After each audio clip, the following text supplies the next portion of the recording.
আওয়ামী লীগের যতই আমরা ঠেকাতে চাই না কেন, আওয়ামী লীগের পুনর্বাসন হবে। আর আওয়ামী লীগের পুনর্বাসন হলে আওয়ামী লীগ যে দেশে সেটা খুব ভয়ঙ্কর রূপে আসবে। সেটা এখন আসুক, 2 বছর পরে আসুক, আর 5 বছর পরে আসুক।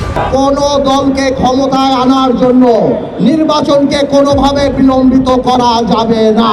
সরকার নামানো আর সরকার চালানো এক কথা না। তোমরা হয়তো 10 বলে 20 রান করেছো, কিন্তু 180 রান বাংলাদেশের মানুষ করেছে 17 বছর।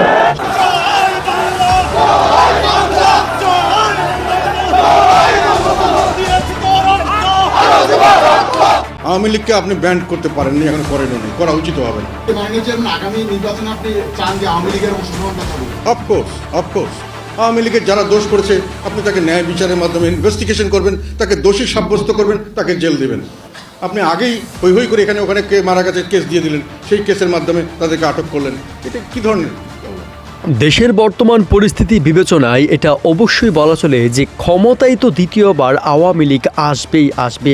হয়তো দীর্ঘ 17 বছর আওয়ামী লীগ যে খেল দেখিয়ে গেছে বাংলার মাটিতে, সেই খেলের রেশ এখনও কাটেনি মানুষের মাথা থেকে। তাই আওয়ামী লীগকে সহজভাবে গ্রহণ করতে পারছেন না কিছু মহল। কিন্তু বাংলাদেশের মানুষজন 5ই আগস্টের পর থেকে দেশের যে করুণ অবস্থা, সেটা বিবেচনায় আওয়ামী লীগকে আবারও ক্ষমতায় দেখতে চান। নেক্সট টাইমে এই বিচারের ফ্রন্ট লাইনে আমরা থাকবো। আপনি টের পাবেন বিচার কত প্রকার ও কাকে বলে।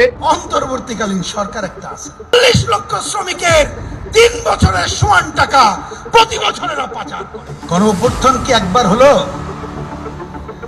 আমরা যে মুক্তিযুদ্ধ করেছিলাম সেইটাও কি 6-9 মাসের সংগ্রাম?